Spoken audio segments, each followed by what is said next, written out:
እሷ ቻው ስትል ተፈጥሮ ይዛባል፣ ግራ ይገባዋል። ባለግርማው ሰማይ ደመናው ተገፎ እርቃኑን ይቀራል። ውቅያኖሱ ደርቆ ከባህር ከወንዙ ከኩሬውም ያንሳል። እሷ ቻው ስትል በጠራራ ፀሐይ ዶፍ እየዘነበ ምድሪቱን ያረጥባል።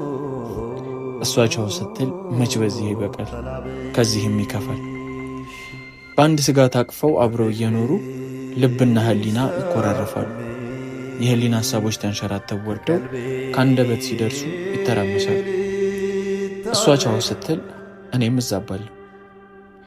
ትንፋሼ ተቋርጦ ቆሜ ይራመዳለሁ። በድን ስጋ ዝዬ ነፍሴን እረሳለሁ። እሷ ቻው ስትል አቅሌን እስታለሁ። በጠራራ ፀሐይ ልብስ ደርባለሁ። እሷ ቻው ስትል መልኬን አጠዋለሁ። መክሳቱን መጥቆሩን ልምድ ያደርገዋለሁ። እሷ ቻው ስትል እኔ ዝም እላለሁ። እኔ ቻው ብያት የኔን እንዳት